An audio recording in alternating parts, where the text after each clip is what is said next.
Hello, everybody. Welcome to Retire to Rome. I'm Russell. And I'm LJ. Thanks for joining us today. What are we going to talk about today? 10 weird hacks or 10 weird money-saving tips that we use for getting ready to retire.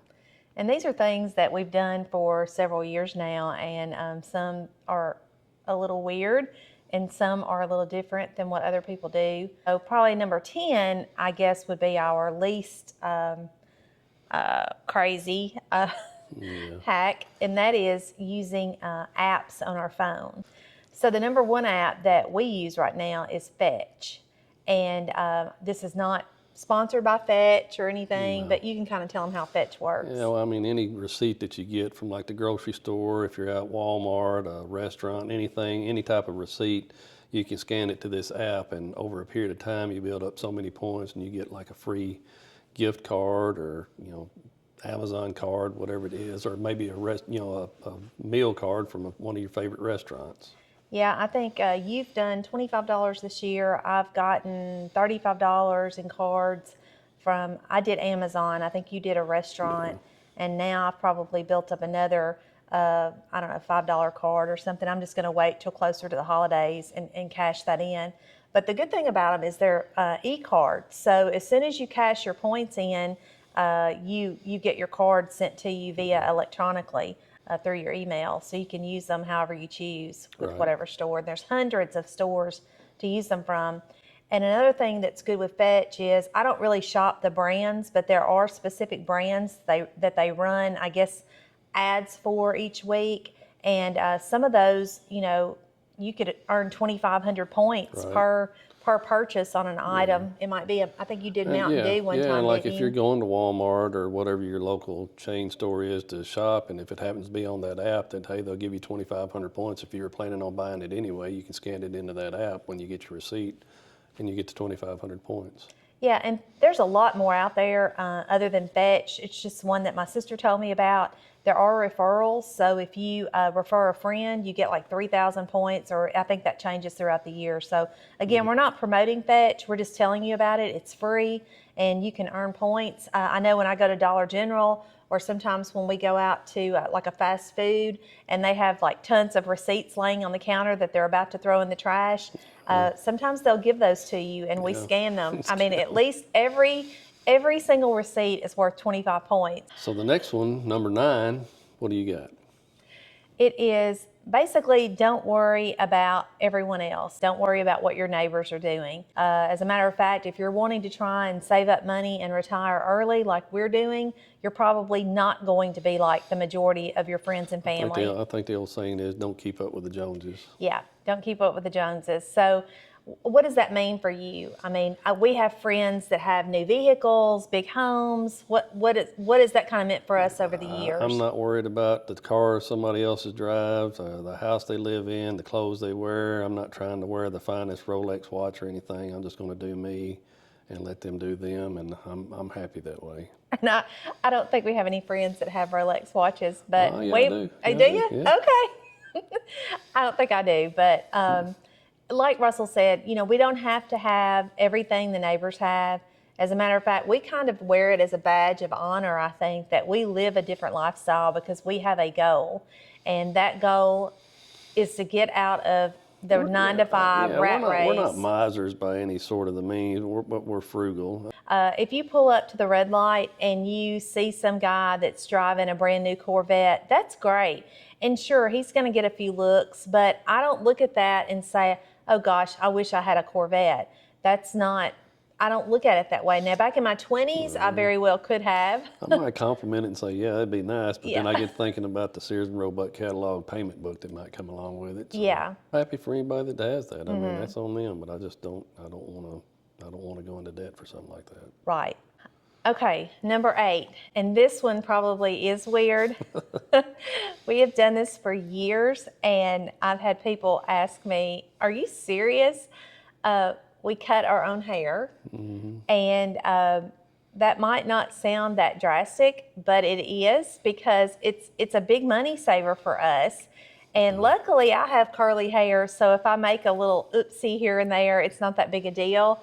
but Russell has a set of clippers. Just put it on there and just go to town. Yeah, and that goes back to the days of the fire department. We'd all would get in there in the day room and everybody would cut everybody's hair just real quick. Yeah. No style to it. You just shave it off and go with it. I mean, you've had your hair cut a couple of years ago at a barber. What did it cost you? Like $25. Okay, so you know, let's just say it's an average $25, and you need your hair cut at least once a month, at least, if not more. So, just on average, we would say $25. Well, that's $300 a year. Now, on for ladies, I would say. Oh, I don't even know what a regular haircut would cost now. Probably $50. Yeah, well, I've heard of some ladies paying like over $100 every time they go. Yeah, I mean, if you're getting the coloring and all that other stuff, it's definitely going to be over 100. But by the time you get a cut and a tip, I would say you're probably pushing $50, even without coloring or highlights or anything like that. So you could easily get up to over $100 depending where you're at in the country or the world for that matter. I will tell you why I started cutting my hair. It wasn't because I was trying to be frugal. I started cutting my hair in college because one, I didn't have the money to have someone cut my hair. And two, when I would go and have someone cut my hair because it was naturally curly, they would always cut it wet, and then when it dried, it felt like I had my hair, my bangs cut to up here, and I didn't have any hair. It was just horrific. It was very traumatic. So I started cutting my hair myself, and I've just always done that. I did cut my hair yesterday, and the good thing about YouTube is there are tons of tutorials on there for men and women. I think COVID brought that about. That might be weird for you, but for us, it's just kind of a normal thing. We do it, and we don't think anything about it. But it saves us, I would say between the both of us, we're probably pushing, I don't know, $750 to $1,000 a year. Yeah, if you had to go out and pay for it the way we do it, yeah. So here we are at number 7. So at some point, you're going to have to decide whatever you're buying, is it a want or a need? And that can be just, you know, yourself saying, do I really need it, or is it just something that I want? And then you know, like if we do that, if it's some big item purchase, we'll have a discussion about it. But we don't usually have those conversations because we're not buying a whole lot of stuff. Yeah, I mean, you all know if you've been watching any of our videos, we're on the downhill slide trying to get rid of things right now, and we're in the process of the Swedish death cleaning. But like Russell said, if it's a significant purchase, I would say anything over $100 is significant for us. Then we discuss it and talk to each other. And the big thing is we decide, like he said, is it a want or is it a need? A need is something that you have to function with your daily life going forward. Right. A hot water heater, I would consider a need. Yeah. That is not a want. Yeah. A new washer and dryer, because ours just doesn't look that great anymore, would be a want. Yeah. And we geek out when it comes to, you know, technology. Yeah. We like some technology. Yeah. And it's hard to say no sometimes. Well, and you said $100 for us. I mean, for you watching out there, it may be, you know, you have a higher limit on that, you know, that when you go to discuss that with your spouse. But me and her, we're usually on the same page if it's going to be just something drastic like that. Now that we're trying to get close to retirement, we'll have that discussion whether we want it or we need it. Yeah. And, you know, one thing that we have decided, if it is something that we feel like we need, then, or a want, I'm not saying we don't ever do a want, but we try and wait a day or two just to let our endorphins settle down, because it's like, you know, for him, it might be going and buying a new hunting or guitar or something. And, you know, I don't know that I get endorphins over a new purse, but anyways, something like that. If I can wait a day or two, a lot of times I will think it through personally and say, you know what, I don't really need that. What I've got's fine. Or maybe I'll wait until a better time of the year and purchase it. You know, we've got a 60-inch TV. Would we love an 80-inch? Well, sure, but that's just a want because our 60-inch TV is perfectly fine. It's working, it's great. We don't need the 75-inch that we saw yesterday that was a great price, but boy, it was nice looking at it. Yeah. So number 6 has to do with eating out. And if you have been out to eat lately at a restaurant, you know that the prices have increased dramatically. Yeah. And one of the things that helps us is our budget. And if you're not on a budget, you would probably be very shocked to find out how much money you spend on eating out. We'll go out to like, maybe just at Jackson to Texas Roadhouse, say just Texas Roadhouse or Chili's or somewhere like that. I mean, we're not opposed to doing that, but I'm not going to do it every night.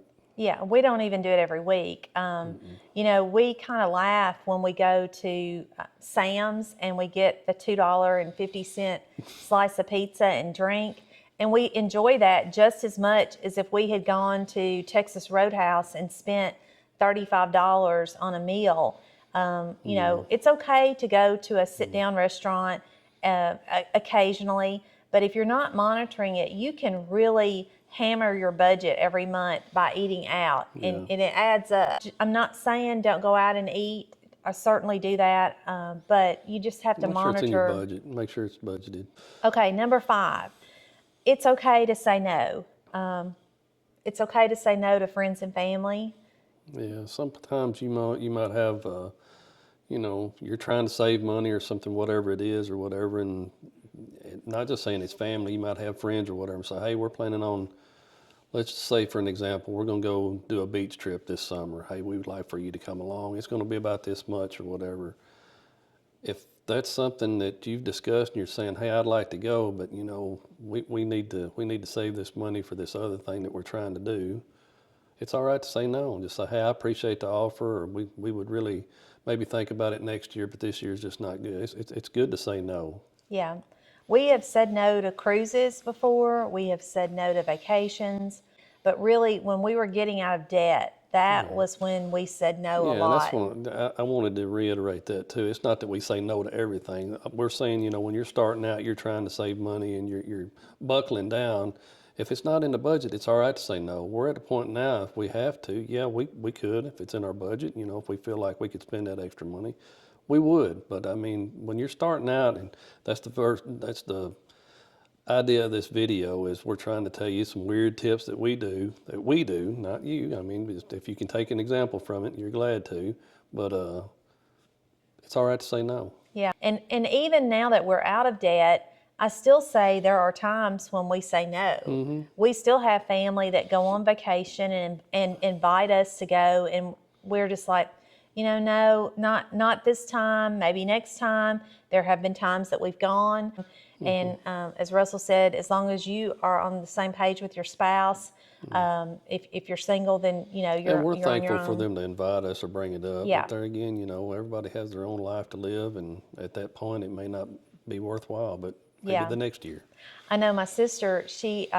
She'll go shopping and she's like, I'm not even going to invite you because I know you're going to say no. Well, that's probably true, actually. I do not like to go shopping. All right, so now we're up to number 4. So what's the weird money saving tip we have for number 4? Well, it says secondhand, buying things secondhand. It's yeah. Well, I mean, sometimes, I'm a firm believer there might be the brand new item out there, but there's always somebody got something on, Facebook Marketplace, or it might be at Goodwill or a secondhand thrift store or eBay and stuff like that. Not saying that you get just the best deal on any of those platforms, but if I can save $1 by going to Facebook Marketplace or just out here at a yard sale or something like that, I'm probably going to do that before I'm going to buy something brand new. Yeah, up until last year, we would go to yard sales. That was kind of our side hustle, and we would resell items that we found. And we would go to a larger city that's about an hour and a half away from us, and we would go every Saturday. And it was amazing to us, the things that people were selling and at the price. Now, granted, you would go to some and it would be a little overpriced, but for the majority of them, you could get stuff 75, 90% off of what you would go and pay for it in a store. I know just in the room we're sitting in right now, I'm looking at a chair right across in front of us that I probably would have paid $200 for in a furniture store, and we literally got it off Facebook Marketplace for $30. Yeah. And it is flawless. There's no issues with it, and it's just a little accent chair, but we were happy with that. And I would say probably a big majority of things in our home, especially in our garage, we have tools, and I would say the majority of those are from yard sales or secondhand type places. But there's tons of Goodwills and thrift stores and secondhand shops, pawn shops. If you're looking for jewelry or electronics even, you might look at a pawn shop. Russell's into guitars. He's bought a lot of guitars secondhand. Yard sales. Yeah, sold a lot of them that way. So you kind of go back and forth.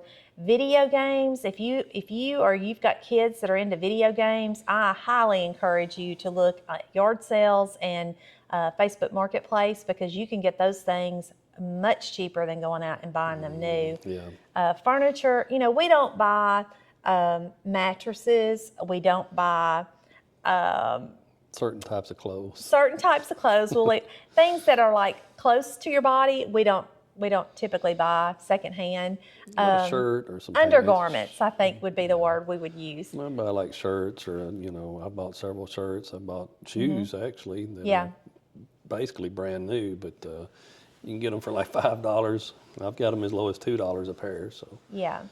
So you just, it's an option. If you're looking at buying something, then at least give yourself the opportunity to look on Facebook Marketplace in your area. There's a lot of local resale shop or resale groups on Facebook in your community. Yeah. If we have them in our small community, I know you have them in your community. So look on those platforms and see if you can find something similar to what you're looking for, and maybe check that out first and save yourself a lot of money.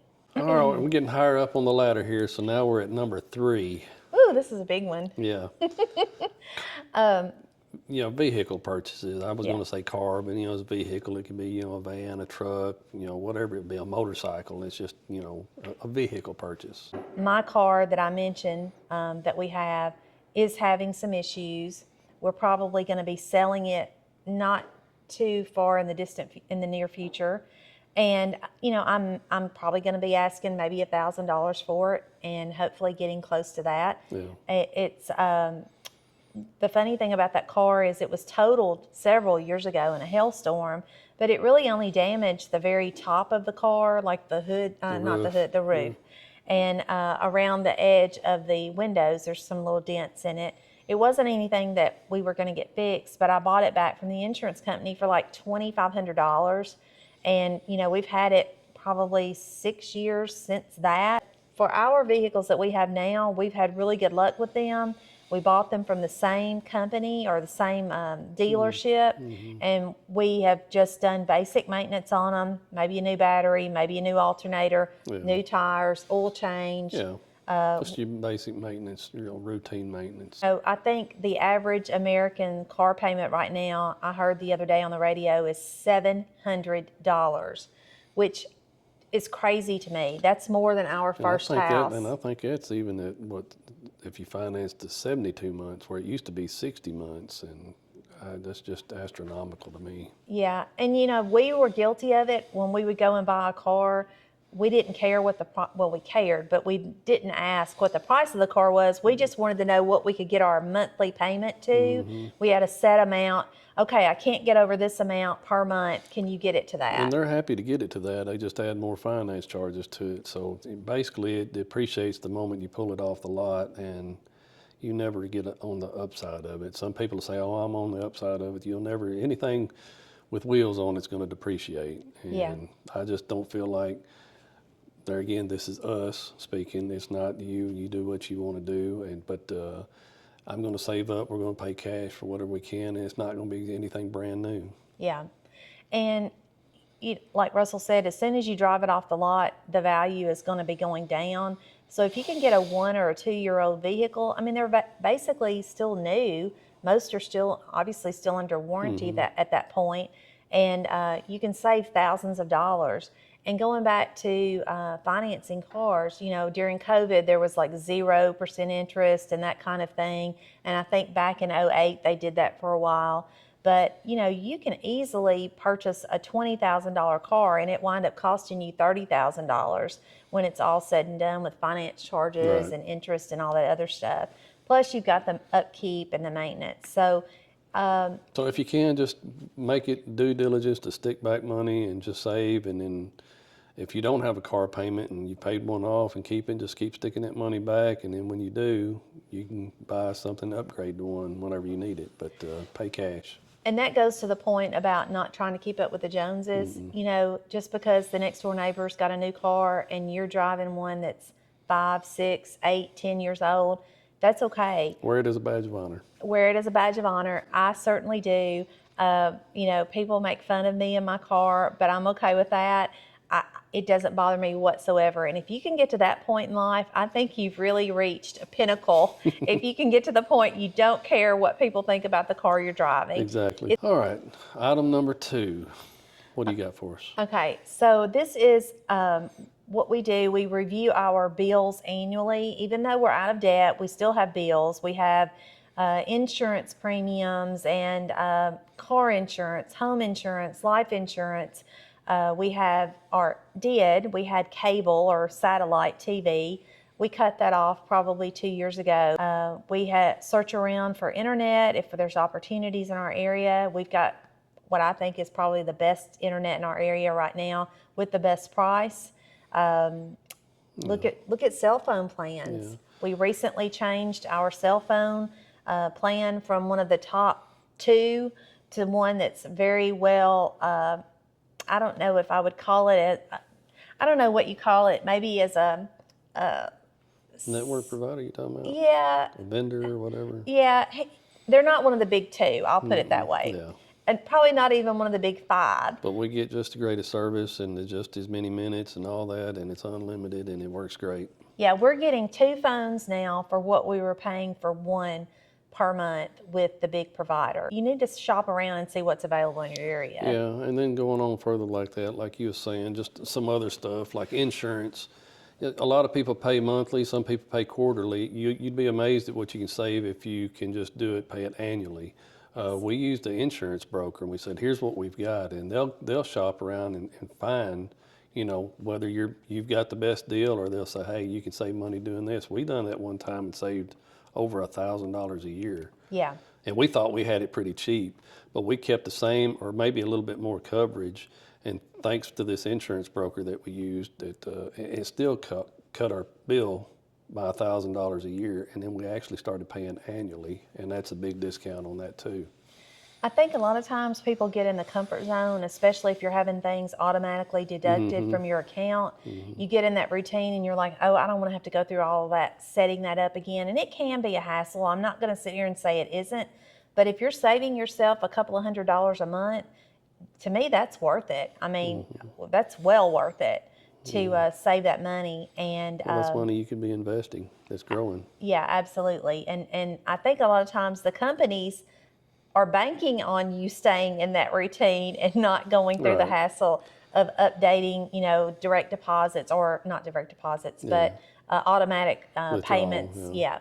Yeah. Just do yourself a favor and it don't cost anything. They'll run it and they'll tell you whether they can save you any money or not, but use the insurance broker. Yeah, if you're still paying for cable wherever you live in the country or the world, wherever you're watching from, call up your provider and ask them, hey, I've been paying my bill. I've been with you for however many years. Is there a smaller package? Is there any kind of discounts that you can offer me? And sometimes they'll say yes and sometimes they'll say no. But when they would tell me no, it would encourage me to research and make sure that there weren't better opportunities out there for us. If it was just making a few phone calls and switching a provider, then we would do it. I mean, there's no doubt. If it saved us $10 a month, I was going to try and do that. But like you said, if you're not into paying for a cable bill or whatever, if you've got good deal on internet, we stream a lot of stuff. There's amazing stuff that you can watch for free. If you want to watch a movie that's on YouTube movies that are free with ads. I mean, you have to watch the ads, but there's other platforms out there too that you can stream, and then basically all you've got is just the internet bill. Yeah. And that may be a bonus point. I know we're on point 2 or about to go to point 1, but bonus onto what Russell just said. If you're paying for streaming services and I guess memberships and that kind of thing, review your account and see where your money is going. People will sign up for these things on the internet, different platforms, different gym memberships, different things, and totally forget that they're paying for them. And they're like, oh, it's only $4.99 a month, or it's $9.99 a month, or it's only $25 a year. That adds up. It really does add up. So make sure you're reviewing your accounts and you're cleaning off anything like that. If you're purchasing like these big box stores, Costco, Sam's, different places, if you're not using those memberships, then get rid of them. I mean, you can always, if you decide and change your mind, you can always go back in there. They'll take your money. They will let you get a new membership, believe me. So look at those things. So that's kind of a bonus point. And if we hadn't said so far, leave us a comment. If we hadn't said so far, it's free. Click the subscribe button, hit the bell notification. Yeah. Give us a thumbs up. All right, here we are at the number one, if you call it weird money saving tip, however you want to call it. And the best thing we can talk about is no credit cards.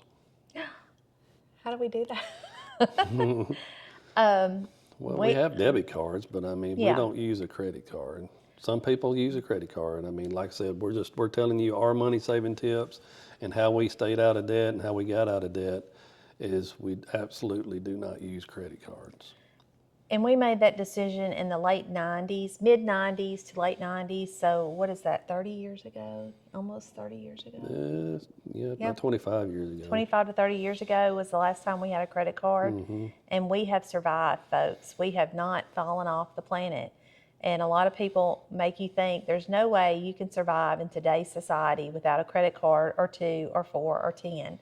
And when I got out of college, I thought I was just ready to set the world on fire because I think I had about 10 credit cards. Why on earth would a credit card company give a girl in college with no job, I worked part-time, that many credit cards? It's ridiculous to think back now and say I had 10 or 12 credit cards out of college. I can remember people when they were talking about when they was at college, the first thing they done at like freshman orientation, they had people representing credit cards. Here, fill it out, and if you'll do this, we'll give you a free koozie or something like that. Just they didn't think anything about it, and then they start getting these credit cards in the mail, and they're running up astronomical debt. Yeah. If you want to stay debt free, if you want to enjoy life later on in life, don't bog down your younger years in debt to a credit card company. I think right now, I just heard the other day that the average interest rate on a credit card is like 22%. Yeah. I mean, that makes my heart hurt. Yeah. I will say this.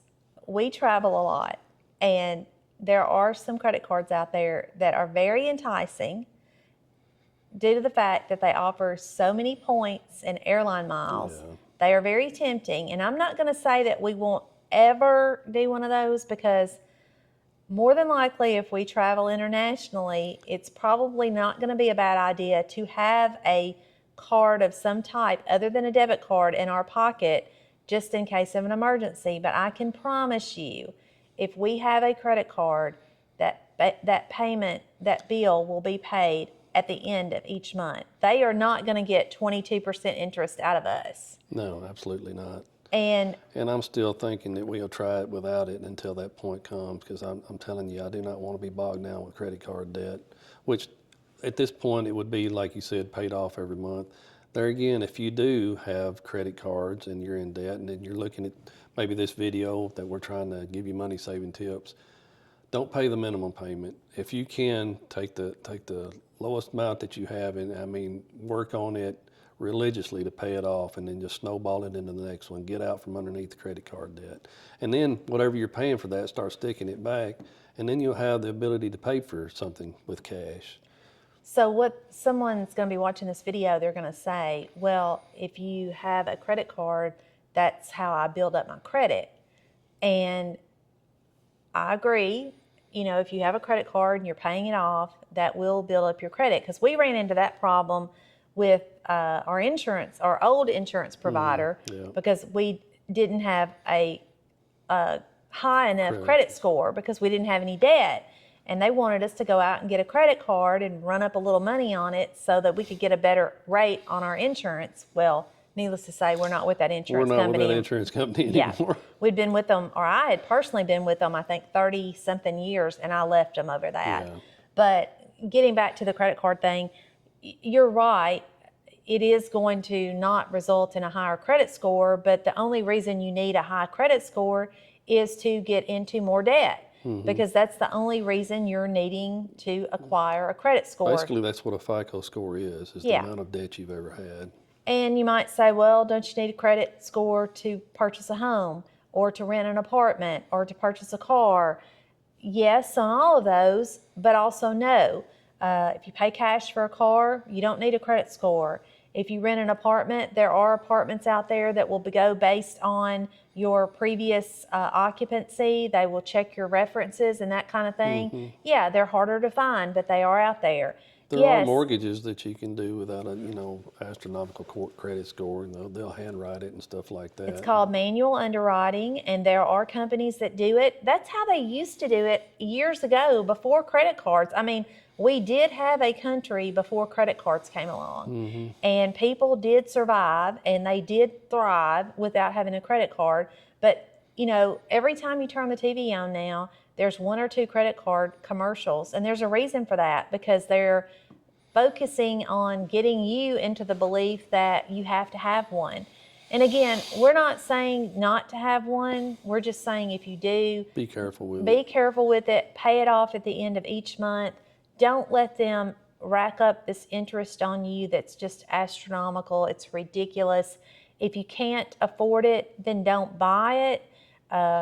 There are, like I said, credit card hackers that, hack all these points and hotel stays and airline miles, and that's great, but that's way more complicated than I could probably ever figure out. And we've always kind of, throughout some of these videos, gave you a word of maybe, out of the Bible or whatever, that, we're Christians or whatever.